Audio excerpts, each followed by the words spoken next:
বাসে ফিরলাম। কাক ভেজা বৃষ্টিতে ভিজে দাঁড়িয়ে আছে শ্যামবর্ণে দীর্ঘদেহী পুরুষটি।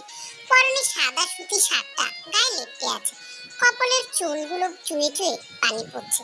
সেই পানি নাকের পাশ বেয়ে গড়িয়ে পড়ছে। সে বাঁ হাত দিয়ে চুলগুলো পেছনে টেনে ধরল। আমি একরাশ বিস্ময় নিয়ে বললাম, আমাকে বলছেন? পুরুষটি অবাক হয়ে আশেপাশে তাকালো। তীব্র বৃষ্টির ছটায় দূরে একটা বিড়ালও নজরে পড়ছে না। সে স্বাভাবিক স্বরেই বলল, তুমি বাদে এখানে কেউ নেই, তাই তোমাকেই বলছি। আমাকে তুমি কেন বলছেন? কাউকে হঠাৎ তুই বলাটা অভদ্রতা। সেক্ষেত্রে আপনি বলুন। তুমি আমার আপনি নও, তোমাকে তুমি তুমিতেই ভালো লাগে। আমি চোখ ছোট করে তাকিয়ে রইলাম। লোকটা নিতান্তই অভদ্র, বেলে হাত, বুঝতে বাকি রইল না। আমি দৃষ্টি সরানোর আগে তিনি বিনা অনুমতিতে আমার ওড়না টেনে মাথা মুছতে লাগলেন। অতি বিস্ময় পাথরের মতো চেয়ে রইলাম। মুখ থেকে শব্দ বের হলো না। থতমত মুখখানা তিনি আর চোখে দেখেও খুব একটা ভ্রুক্ষেপ করলেন না। গলার কাছে কথা আটকে আসছে। বুকের ভিতরে রক্ত মাংসের পিণ্ডটা তীব্র বেগে স্পন্দিত হচ্ছে। অনেক কষ্টে বললাম, এটা কি হচ্ছে? মাথা পুচ্ছিতে? এটা অভদ্রতা। কি? এই যে রাস্তায় একটা মেয়ের ওড়না নিয়ে টানাটানি। সে কিছুক্ষণ নির্বাক চোখে তাকিয়ে রইল। তারপর খুব আহত স্বরে বলল, তুমি তো খুব কঠিন হৃদয়ের নারী। দয়া মায়া একেবারেই নেই। একজন মানুষ মরে যাবে, অথচ তোমার চিন্তা একটি ওড়নার প্রতি। কৃপণতাও আছে। আমার চোয়াল ঝুলে গেল। এই মাথা পাগল লোকটা কি বলছে? আমি কৃপণ আর সে মরে যাচ্ছে? আমি ওড়না না দিলে আপনি মরে যাবেন? আলবাত। আমি আদ্যপান্ত ভেজা। নভেম্বর মাসের বৃষ্টি মানে অসময়ের বৃষ্টি। সেই বৃষ্টিতে ভেজা মানে জ্বরকে নিমন্ত্রণ দেওয়া। জ্বর থেকে নিউমোনিয়া, সেখান থেকে মরেও যেতে পারি।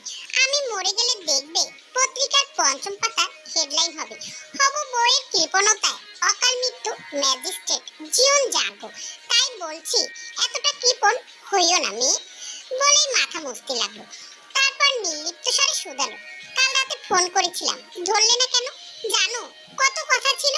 ইচ্ছে করে, কারণ আপনি অশ্লীল কথা বলেন। রাত মানেই তো অশ্লীলতা। আর নিজের হবু বউয়ের কাছে অশ্লীল কথা বলার একটি লাইসেন্স আছে। লোকটার কথায় আমার কান্না আসার জোগাড়। এত অসহ্য কেন? ম্যাজিস্ট্রেটের মুখের ভাষা এতটা মাসুদ মার্কা হবে কেন? ইচ্ছে করছে হবি ওয়াটার দিয়ে ধুয়ে দিই। বাবা কি দেখে এই অশ্লীল ব্যক্তিকে আমার জন্য বেঁচেছেন তা উপরওয়ালাই ভালো জানে। আমি দাঁতে দাঁত পিষে বললাম, আপনার মতো নির্লজ্জ লোক আমি ইহ জীবনে দেখিনি। দেখার সুযোগও আমি দেব না। আমার নির্লজ্জতাই তোমাকে সইতে হবে। কিন্তু আমি তো আপনাকে বিয়ে করব না। আমার কথায় তিনি শান্ত দৃষ্টিতে চাইলেন। এই দৃষ্টির গভীরতায় মুহূর্তের জন্য আমি হারিয়ে গেলাম। আমার কথায় কি তিনি আঘাত পেলেন বোঝা গেল না। আমি দৃষ্টি সরিয়ে বললাম, বাবা বলেছেন তিনি আমাকে জোর করবেন না। তিনি কোনো উত্তর দিলেন না। আগের মতোই শান্ত দৃষ্টিতে নিষ্পলক চেয়ে রইলেন। খুব অবাক হয়েছে কি? এত অবাক হওয়ার কি আছে? আমার চিন্তায় তীব্র ছেদ ঘটিয়ে তিনি মারাত্মক একটি কাজ করলেন। আমার কোমর টেনে নিজের খুব কাছে নিয়ে এলেন। বৃদ্ধা আঙুল দিয়ে মুছে দিলেন আমার ঠোঁটের লিপস্টিক।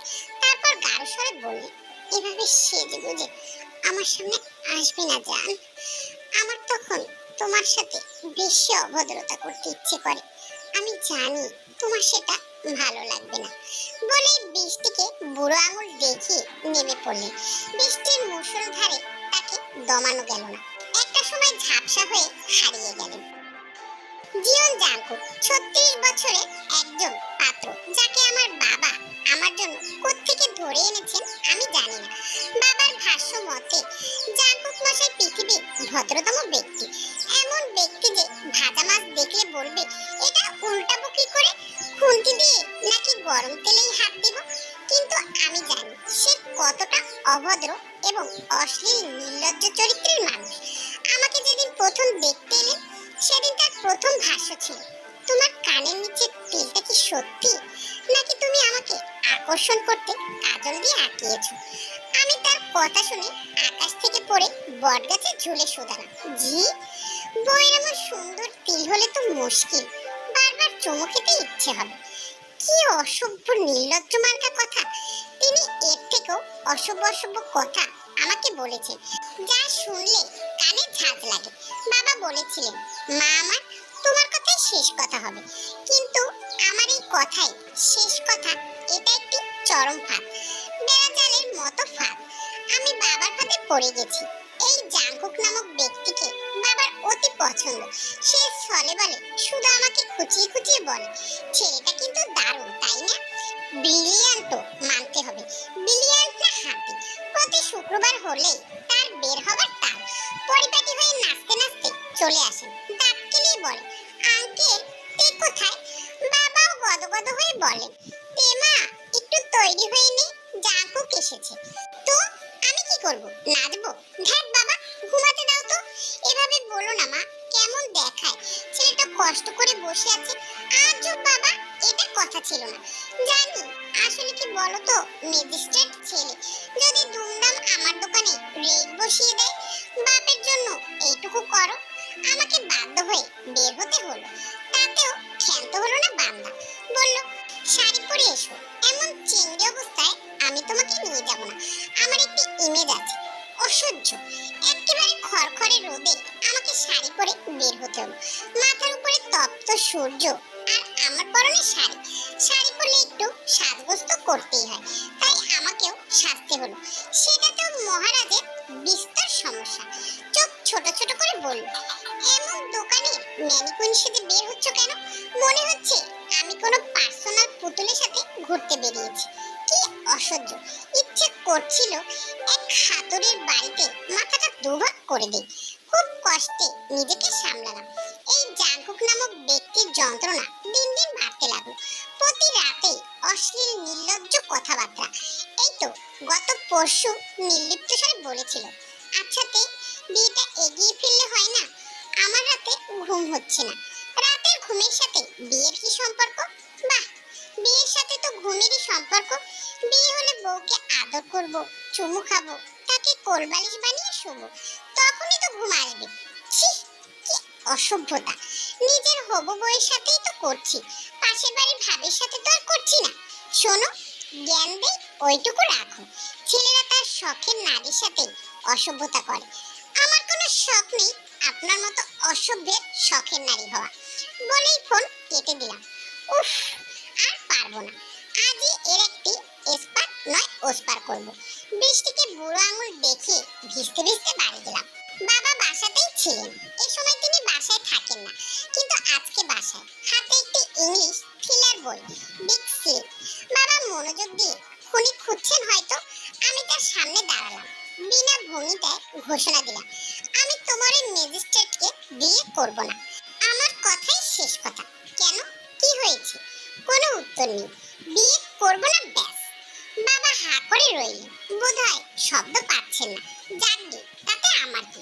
আমি নিজের ঘরে চলে গেলাম। সেদিন খুব অদ্ভুত অদ্ভুত ঘটনা ঘটলো। প্রথম অদ্ভুত ঘটনা, আমাকে মা বাবা কেউই শুধালেন না জাংকুক মশাইয়ের সাথে বিয়েটা কেন করতে চাইনি। এটা ততটা অবাক না করলেও অবাক করলো রাতের ঘটনায়। জাংকুক মশাই ফোন দিলেন না। উনি সত্যি সত্যি ফোন দিলেন না। আমি মনে মনে খুশি আনন্দে সপ্তম আসমানে চলে গেলাম। 11টা বাজলো, না ফোন নেই। 12টা বাজলো, না ফোন নেই। 1টা বাজলো, ফোন নেই। আমি একটু পর পর ফোন দেখলাম, না কোনো কাকপক্ষী ফোন নেই। আমি তীব্র বিস্মিত হলাম। আমার কাল সকাল 9টায় অফিস, বের হতে হবে সকাল 7টায়। অথচ আমি ফোন হাতে বসে আছি, যেন আমি চাচ্ছি লোকটা আমাকে ফোন করুক। নিজের উপরে তীব্র ধিক্কার জানালাম। নিজেকেই বললাম, তোর মুখে আলকাতরা মেখে দেওয়া উচিত, নিমুখ হারাম। তারপর ফোন ফেলে ঘুমাতে গেলাম। হঠাৎ ফোন বেজে উঠলো। মনে মনে হাসলাম। অসভ্য লোকটা শুধরায়নি। এটাই তো দেখতে চেয়েছিলাম। আমি নিমুখ হারাম নই। আমি প্রমাণ করতে চাই জাংকুক মশাই পৃথিবীর সর্বশ্রেষ্ঠ বেহায়া মানুষ। কিন্তু হতাশ হলাম, কারণ ফোনটা জাংকুক মশাই নয়, অপারেটরের। গালমন্দ করেছিলাম সিম কোম্পানি। রাত 3টায় কে অফার খোঁজে? ফোন ধরেই বলে দিলাম, শালা কুত্তার দল, একাকিত্বে ভুগছেন, বন্ধু খুঁজছেন। তুই একা, তোর 14 কুষ্টি একা। তুই বন্ধু খুঁজে কোতে ঝাঁপ দে, শালা। বলেই ফোন রেখে দিলাম। মাথায় আগুন জ্বলছে। বদলো ফোন দিল না। সেদিন সারা রাত ঘুমও হলো না। সকালে লাল চোখে অফিসে গেলাম, বসের গালি খেলাম। লোকটি আমার খোঁজ নেয়নি। একদিন, দুদিন, 3 দিন, এভাবে 1 সপ্তাহ। অথচ খোঁজ নেই জাঙ্কুক মশাইয়ের। দিনটা যাও একটু কাটছিল। রাত হলেই এক তীব্র একাকিত্ব আমাকে ঘিরে ধরলো। বারে বারে ফোনের দিকে চেয়ে থাকলাম। মনে হলো এই তো ফোন দেবে আর বলবে, তে এই শুক্রবারের বিয়ে বাড়ির সাজ দিও না কিন্তু, একটি নীল শাড়ি পরো আর চোখে কাজল, ব্যাস। ঠোঁটে ভ্যাসলিন দিও, খবরদার ঠোঁটে লিপস্টিক দিও না। শুধু খেতে ইচ্ছে করে। কবে যে সংযম ভেঙে ফেলবো। শোনো মেয়ে, ব্রহ্মচারী আমাকে এমন চাতক পাখি বানানোর দায় কিন্তু তোমার। জানো তো, আমার এখন ক্যাটরিনা কাইফকেও ভালো লাগে না। মনে হয় তোমাকেই দেখি শুধু। এই শুনছো, ঘুমিয়ে গেলে আনরোমান্টিক মেয়ে কোথাকার। কিন্তু ফোন আসলো না। আমি টের পাচ্ছি আমি তীব্র জাঙ্কুক শূন্যতায় ভুগছি। বিষয়টা মোটেও ভালো না। আমি জাঙ্কুক মশাইয়ের অশ্লীলতার অভাব বোধ করছি। চারিদিকে মানুষের ভিড় হলেও আমার মনে হচ্ছে আমি এই ধরনীতে একা এক প্রাণী। মনটা বিষিয়ে যাচ্ছে অল্পতেই। প্রিয় বইটাতে অনীহা ধরেছে। সিরিজ মুভি দেখতেও আমার বিরক্ততা। ঘুমাতে গেলেও কাটা কাটা শ্যাম মুখ ভাসছে চোখের সামনে। উফ, এ কি যন্ত্রণা! এটা কি জাঙ্কুক যন্ত্রণা? অবশেষে আর ভুগতে না পেরে বাবাকে শুধালাম। আচ্ছা বাবা, তোমার ম্যাজিস্ট্রেটের কি খবর? ফোন টোন আসে না আজকাল। বিয়ে করবি না, খবর জেনে কি করবি? সৌজন্যতা যতই হোক, আংটি বদল তো হয়েছিল। এইটুকু সৌজন্যতা তো করাই উচিত। পরে বলবে তে আমাকে প্রতি শুক্রবার ভাঙিয়ে ঘুরিয়ে টিস্যু পেপারের মতো ফেলে দিয়েছে। আমি দয়া নিব না বাপু। বাবা চুপ করে রইলেন। তারপর হালকা গলায় বললেন, জাঙ্কুক তো হাসপাতালে, ওর নিউমোনিয়া হয়েছে, অবস্থা ভালো না। বাবার কথাটা শুনে থমেরে বসে থাকলাম। মস্তিষ্ক যেন কথাটা অনুধাবন করতে পারলো না। অবিশ্বাস্য দ্বিধা প্রথমে কাজ করলো। যখন বুঝলাম, তখন ভেতরটায় এক সূক্ষ্ম কিন্তু জ্বালাময়ী ব্যথা অনুভব হলো। মনে হলো আমার পৃথিবীটাই থমকে গেছে। এর পূর্বে এত বিষাদের আজ আমি কখনো পাইনি। শ্বাস নিতেও কষ্ট হচ্ছে। জাঙ্কুকের সত্যি সত্যি নিউমোনিয়া হয়েছে। বাবা জানালেন। আমি বিয়ে ভেঙে দেওয়ার জন্য ফোন দেওয়ার সময় জেনেছি জাঙ্কুকের জ্বর। তীব্র যন্ত্রণা, গ্লানি, অসহায়ত্ব আমাকে জেঁকে ধরলো যেন। চোখ জ্বলছে। আমার কি জাঙ্কুক মশাইয়ের জন্য কান্না আসছে?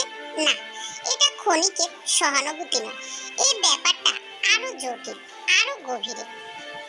পরদিন সকালে আমি হাসপাতালে গেলাম। বাবার থেকে ঠিকানা নিলাম। আমার মনে হলো আমার এখনই তার কাছে যেতে হবে, নয়তো আমার পৃথিবীটা যেন ভেঙে চলে যাবে। কি অদ্ভুত গোলকধাঁধায় জড়ালাম আমি। হাসপাতালে তার মায়ের সাথে দেখা হলো। তিনি কাঁদছেন। জাঙ্কুক আছেন আইসিইউতে। নিউমোনিয়াতে লাংস ড্যামেজ হয়েছে। এত বাড়াবাড়ি কি করে হলো? আমাকে দেখে ভদ্রমহিলা জড়িয়ে ধরলেন। আমার গ্লানি বোধ হলো, কিন্তু অবাক হলাম তিনি আমাকে দেখে খুব স্বাভাবিক। ব্যাপারটা প্রথমে খুব অবাক করলেও পরে জানলাম বাবা বিয়ে ভাঙেননি। তিনি একদিন তার হবু জামাইকে দেখে গেছেন, অথচ আমাকে জানাননি। মহিলা আমাকে কিছু না শুধিয়ে একটি অ্যাপ্রন ধরিয়ে জাঙ্কুককে দেখার ব্যবস্থা করে দিলেন। আমিও চলে গেলাম আইসিইউতে। নীল একটি জামায় শুয়ে আছে জাঙ্কুক, মুখে মাস্ক। শ্যাম মুখটা ফ্যাকাশে হয়ে গেছে, ঠোঁট শুষ্ক, একটু শুকিয়েও গেছে। আমি এগিয়ে গেলাম তার বেডের কাছে। ডাকলাম না, কিন্তু তিনি চোখ মেললেন। চোখাচোখি হলো। তার চোখের দৃষ্টিতে কিছু ছিল। সময় যেন থমকে গেল। আমি কিছু বলতে পারলাম না। মনের আনাচে কানাচে সব কষ্টগুলো নিংড়ে বের হলো অশ্রুরূপে। আমি কাঁদছি। তিনি হাসলেন মৃদু স্বরে, আস্তে আস্তে বললেন, কি মেয়ে, আমার যন্ত্রণাহীন তোমার জীবন কি আরো যন্ত্রণাদায়ক হয়ে গেছে? আমি উত্তর দিতে পারলাম না, কিন্তু অনেক কথা তো জমা ছিল। কত কিছু ভেবেছিলাম বলবো। আপনি খুব বাজে একটা মানুষ, খুব খুব খারাপ। কিন্তু আপনি আমার খারাপ মানুষটি হয়ে থাকুন প্লিজ। আপনার অশ্লীলতাগুলো আমারই থাক, শুধু আমার। কিন্তু বলা হলো না। আমি কাঁদছি। তিনি হাতটা বাড়িয়ে দিলেন। আমি তার হাত ছুলাম আমার অশ্লীল বাজে শখের পুরুষকে। জাঙ্কুক মশাই হাসপাতাল থেকে রিলিজের পরপরই আমাদের বিয়ের দিন তারিখ খুব দ্রুত ঠিক করলেন। তিনি অসুস্থ, তারপরেও তার নাকি বিয়ে করতেই হবে, আর সময় নষ্ট করতে পারবেন না। আজ আমার আর জাঙ্কুক মশাইয়ের বিয়ে হয়েছে। আমি এখন জাঙ্কুক মশাইয়ের ঘরে ফুলে সজ্জিত খাটে বসে আছি। একটু পরে দরজা খোলার শব্দ হলো। আমি গুটিয়ে নিলাম নিজেকে। এই অসভ্য লোক অসভ্য মার্কা কথা বলে আমার কান ঝালাপালা করেছে। আজকে না জানি কি করে।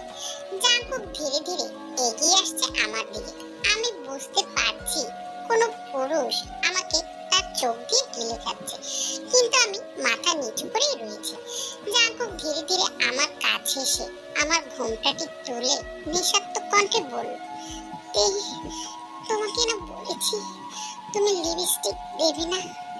তোমার এই চেহারায় ঠোঁট দুটো আমাকে বড্ড আকর্ষণ করে। ইচ্ছে করে তোমার ঠোঁট দুটো ছিঁড়ে খেয়ে ফেলি। তুমি লিপস্টিক মুছে ফেলো। কথাটি বলেই নিজের বৃদ্ধা আঙুল দিয়ে আমার ঠোঁট মুছতে লাগলো। তারপরে তার খড়খড়ে ঠোঁটের সাথে মিশিয়ে দিল আমার ঠোঁট, শুষে নিল আমার ঠোঁটের সমস্ত সুধা। জান, আজকে শুধু তোমার ঠোঁট না, তোমার কমলা লেবু আর মৌচাকের রসও খাবো। বাধা দিতে পারবে না। অনেক জ্বালিয়েছো, সব জ্বালা আজকে মেটাবো। জাঙ্কুকের কথা শুনে আমার শরীরে শিহরণ উঠল। আমি কি বলবো বুঝে উঠতে পারলাম না। তার আগেই জাঙ্কুকের হাতের বিচরণ আমার সমস্ত শরীরে। একে একে শরীরের সমস্ত কাপড়ের স্থান হলো মেঝেতে। জাঙ্কুক আমাকে উন্মাদ করে তুলল তার ভালোবাসায়। আমি ধরা দিলাম আমার নির্লজ্জ অসভ্য লোকের হাতে।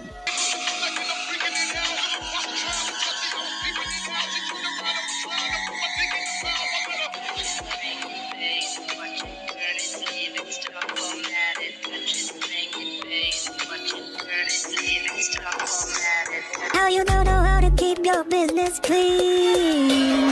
Mommy, I'm out, daddy's getting hot, and the money's hot, doing something unholy. He's